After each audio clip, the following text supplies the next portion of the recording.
Now, there weren't any warrants associated with this incident, correct? There was not. Okay. Now, I'm going to ask you some questions about the state's questions, and then I'm going to back up and ask my questions. Is that all right? That's fine. Go ahead. So, you arrive at the scene. You didn't recognize Miles Farley, correct? Do me a favor, talk in the microphone, please, sir. Thank you. When you first saw Miles Farley, you didn't recognize him, correct? No. Okay. Now, you talked about the Cleveland Avenue area. It's true, though, that not everyone who lives in the Cleveland Avenue area is a criminal, correct? That's true. Okay. And you said it's unusual to see a Lamborghini on Cleveland Avenue? At 1 o'clock in the morning at 5 Cleveland Avenue it is. I'd never seen one in 2 years at that time. Okay. I only work at night, so. Okay, and is that because it's a lower income area? Yes. Okay. There's not a lot of job opportunities, right? I don't know. I don't live there. You said job opportunities? Yes. I've never applied for a job in that area. Okay. I work there though. Okay, so you are patrolling this beat for about 2 years, but you're not familiar with the economic situation of the area. The economic situation? It's a lower impoverished area, yes. Okay, have you ever heard it called Lil Haiti? No, I haven't. Okay, and you've been patrolling this area for 2 years? Yes. Okay. Now, you talked about having an experience with this house before, that you saw a bunch of cars outside. Yes. Did that make you angry seeing people having fun? No, it did not make me angry. Okay, did it make you angry seeing people have nice cars? No, it did not. I like my truck. Okay, and so it didn't make you jealous at all seeing people having fun? I got an older model truck that I really enjoy that I'm never going to sell. Okay. Now, at this point then, when you arrive after the shooting, you already thought this was somehow some kind of criminal house? Yes. Okay, so you've been wanting to get in there, right? Not in particular. It's just been on my radar. I just patrol the area. Okay, it's been on your radar as a house that's involved in crime? Mainly because I've seen YSL members there, but yes. So yes. And so you're a police officer. You're in charge of stopping crime, correct? Correct. So it's your answer that you are aware of a house that you think is involved with crime, yet you have no interest to get inside? That's correct, because I'm a patrol officer. We have investigative unit. My job is very unique in the sense that when a crime happens and the perpetrator's not there, I write it down and move on. If the perpetrator is there, I arrest them. Again, hanging out at a house is not a crime. Correct. So I did not, there was no reason for me to investigate that. I'm not an investigator. I'm a patrol officer, and we're very short-staffed, as you probably know, and I'm very busy. Right, and you said that, though, you thought the house is associated with crime. Yes. And that because you're a patrolman, you didn't have any interest of going inside. That's correct. But as a person of law enforcement, you did have an interest for someone else from law enforcement to get in there, right? Say that again? So the house, you say, is a criminal house. Uh-huh. And you don't have any interest in anyone from law enforcement getting inside? I don't have any interest from anyone from law enforcement getting inside. That's your question? Is that your question? You are telling us... I'm telling you that I'm a patrol officer. I don't sit around and try to get in people's houses. I handle anywhere from 15 to 20 calls a night, 40 hours a week on Cleveland Avenue for 13 years. And I don't have time to think about going into people's houses. I deal with people on the street. They're moving in cars. There's people that are pulling guns on us on traffic stops, drug deals, all that. I'm not concerned with going in someone's house. We have plenty of investigative units that's their sole focus, is getting warrants, hitting warrants. I don't hit warrants. I've never hit a warrant. I've been a patrol officer my entire 13 years. Okay. And though you do have an interest in stopping crime? Yes. Okay. Now, when you're hearing someone on the Ring audio, you didn't ask them, is everybody okay in there? You didn't testify about asking if anyone was okay? I asked him if well, you'd have to, I'm sure I asked him if someone was hurt inside the home or if anyone was home. He had told me that he wasn't there and no one should be inside the house. I believe that's what he said. But this was more than a year ago, so you'd have to play the body cam to get the exact conversation. Okay. And then when Officer Suezo kicked in the bedroom, or kicked in the front door, that's when you found out that no one was injured? He's a sergeant, but yes. Okay, sorry about that. He's Sergeant Suazo. Okay.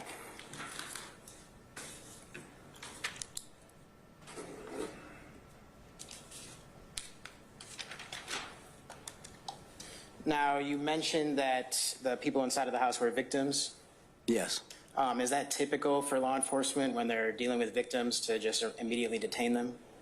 It is when we're still conducting an investigation and when facts aren't lining up with the evidence we're seeing, such as you're saying that you're in the woods and you're completely dry, or you're saying you're not coming to the door for 20 minutes when we're announcing police because you're scared of gunfire. When we have inconsistencies like that, we do detain people, and I've done it numerous times throughout my career until we further our investigation, because officer safety is a real problem out there, especially at night when there's very limited resources besides the officer to your left and to your right. And especially because you already think that this is a supposedly criminal house, correct? Yes, I have seen, especially, because I've seen YSL members at that house on numerous occasions in the front yard, yes. And now by YSL, are you referring to Young Stoner Life, Young Slime Life, or Yves Saint Laurent? Well, I'm not really into rap. I'm not in the rap culture, all right? I don't do none. The only thing that I know is YSL. I see slime written everywhere. I see YSL. So to me, I guess it's Young Slime Life, but I don't listen to rap. I don't do all that. So to me, it's slime because that's what I see written on everything. Okay, and there were no bullet holes coming out of the house, correct? There's no evidence of anyone from inside the house firing out of the house. Once we were done concluding the investigation, I don't believe we found any bullet or defects coming out of the house. They all appeared to go in. Yeah. Okay. And then when you go into the house, Mr. Miles Farley comes out with his hands up and tells you that he's scared? I believe so, yes. And then you immediately put him in handcuffs. Well, we asked him what was going on. Why are you guys hiding? We thought you were dead. Like, why aren't you coming to the door? And they couldn't give us any answers. So we did detain them and sat them on the couch. Okay, Miles Farley told you, though, that he was scared. That's why he didn't go to the door. Yes. Okay. And is that normal when victims are in fear and they haven't shot at you or done anything wrong that you put them in handcuffs? Well, the thing is, we were out there for quite a while with blue lights. With probably 6 officers. We have blue lights blaring everywhere. We got crime scene tape up. We're pounding on the door. I mean, to still be scared with that much police presence, that is highly unusual from drive-by shootings on residents that I've handled in the past. Okay, now I'm going to back up to the beginning and ask my questions, okay? Okay. All right. So now you are trained in writing reports, correct? Yes. And you're very experienced in writing reports, correct? I am. Okay, and that's because reports are important in law enforcement? They are. Because they help you remember what happened later on at trial? Yep. Okay, and they're actually relied on by others as well, correct? Yes. And they're... Along with the body cam and crime scene photographs. Right. And we did have body cam in this case, correct? Correct. And no reason to think that the body cam was changed or altered in any way? There's no reason to think that. And these reports are written soon after the incident, correct? Correct. And that's what makes them reliable? Yes. Okay. And they're relied on by other police officers, right? Yes. And prosecutors? Yes. Okay. And they're also relied on in case you're not around to testify, correct? Correct. If maybe you move away, or if you retire, Correct. or if, knock on wood, you're hurt or killed?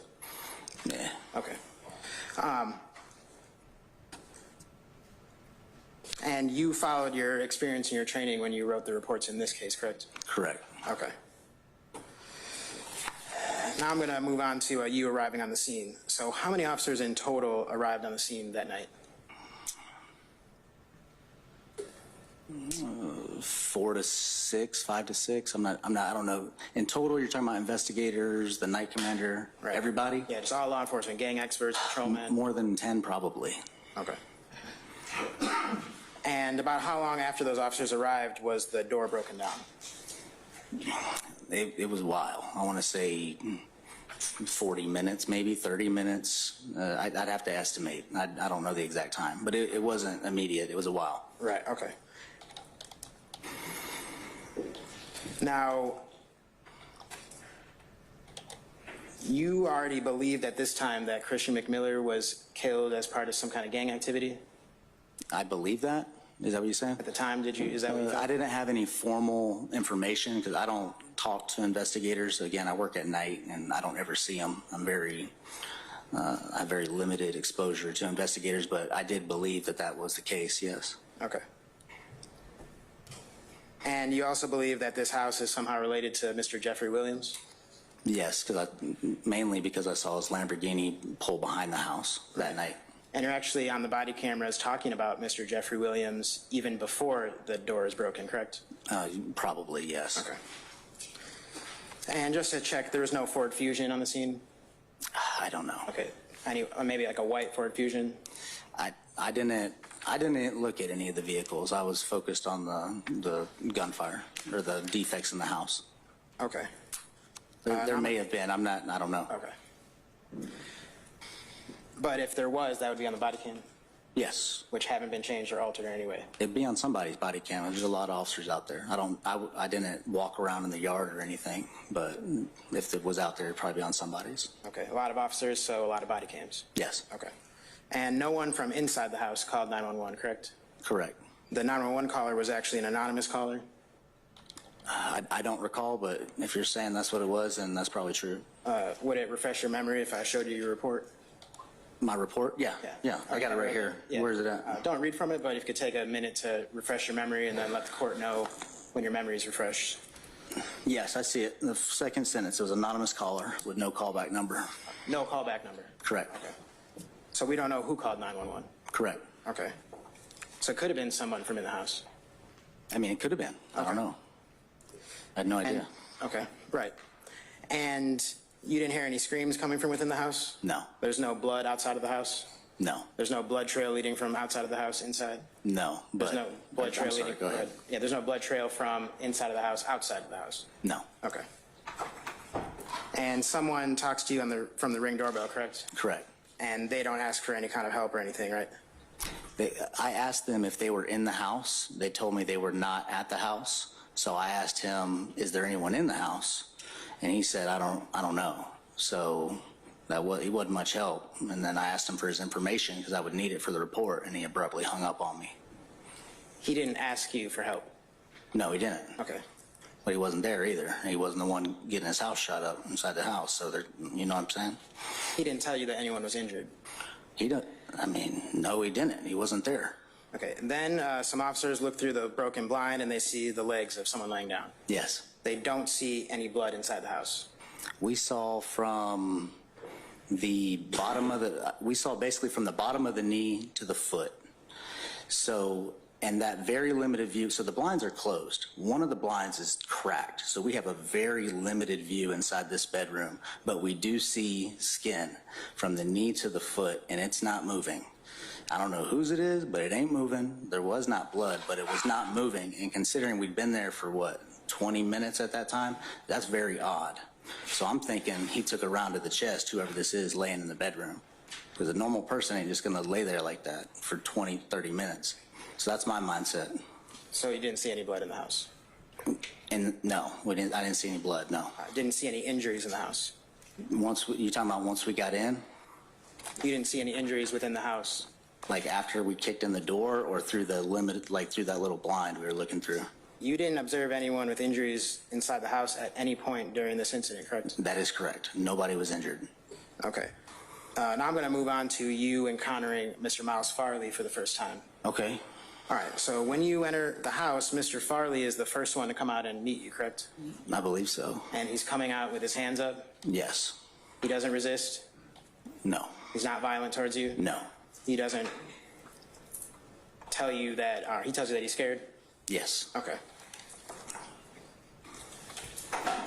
He actually doesn't resist anyone at any point, correct? That's correct. Nobody resisted. Okay, he's completely cooperative with you.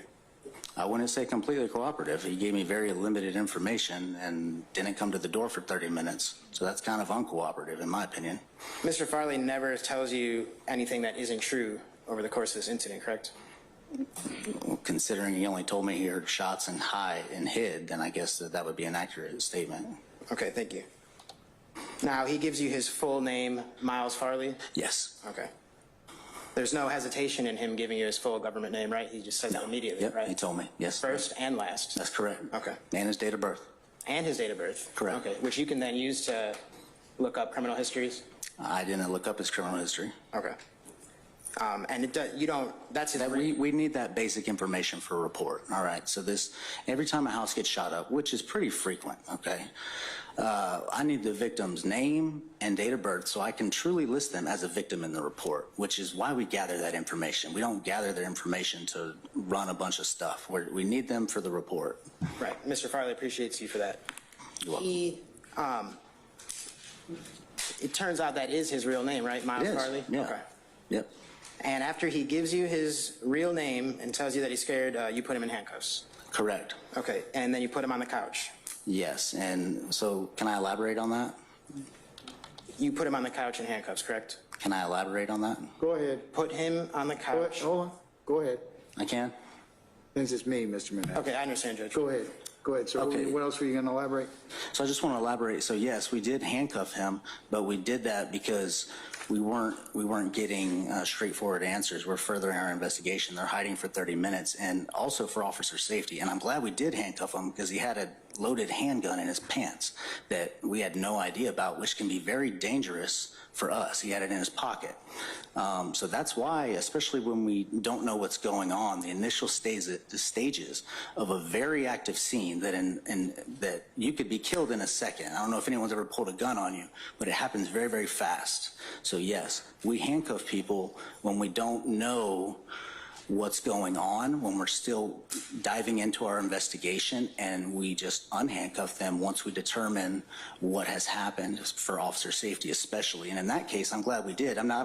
He definitely didn't have any ill intention, but he did have a loaded firearm in his pocket that we found out later about, which was given back to him after he was released. Okay, I'll get to that later.